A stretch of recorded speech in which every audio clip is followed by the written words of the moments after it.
You will have to wait. Let me tell you something. I am one of the most popular music ministers from Nigeria. I will just go on social media and do a video about your ministry and mess you guys up.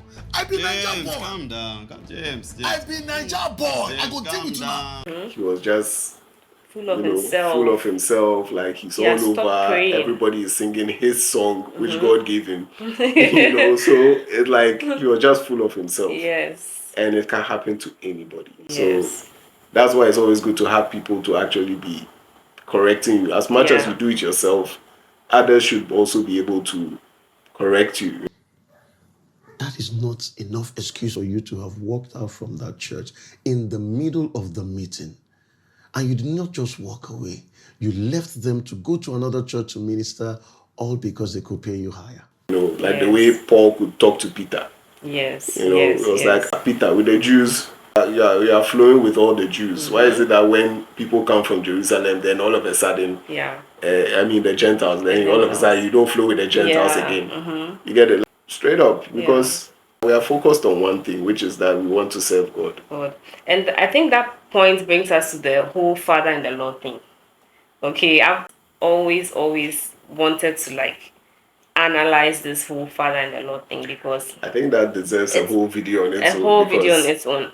It was very beneficial for him to have people that would correct him, people who would sit with him and say, this and this and this you're doing, watch it.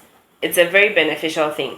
But that concept of the Father and the Lord, it's been misunderstood and it's been misused by a lot of people. Okay, so I guess we'll do another video on that later on. But I just want to say this, that the Father and the Lord is someone who is mentoring you directly.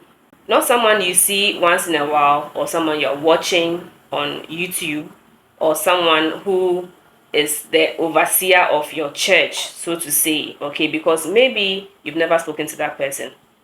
Maybe you've never sat with him for a one-on-one mentorship. Because if you say you're a father to somebody, it means that you are directly involved in the person's life.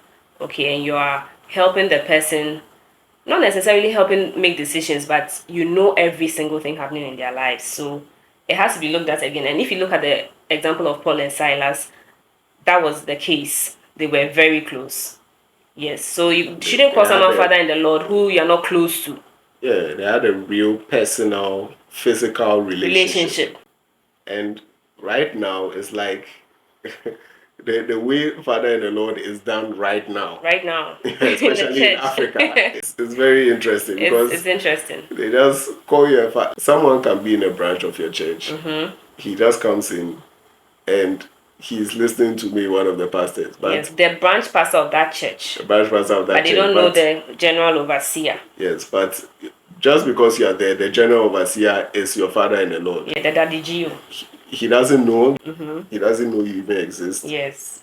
You don't know him personally. You can't call him or even talk to him personally. Yes. But he's your Father in the Lord. How does that work? It's when you look at it critically, you start realizing that there's a real problem. Because in the Bible, the examples that were given in the Bible were a personal relationship.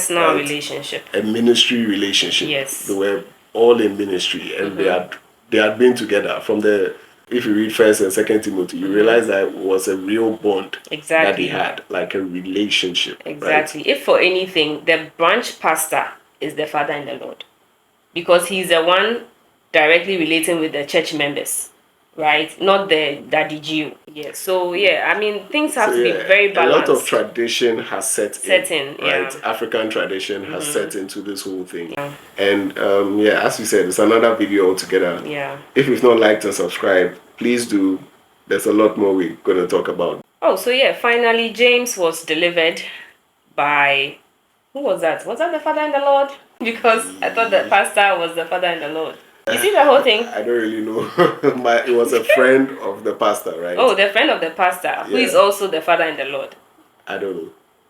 According to their definitions, I don't know. So that being said, can someone have two fathers? Because recently I saw someone who had a father and then all of a sudden started calling someone else his father. Like, can there be two fathers? Anyway, but guys, let us know what you think in the comment section, right? It's a chat. We are having a conversation, right? So we are gisting. Yeah, we are gisting, as our Nigerian brothers and sisters will say. Thank you so much for watching this video. If you like vlogs, please head over to our other channel where we share a lot more of our lives in vlogs. See you there.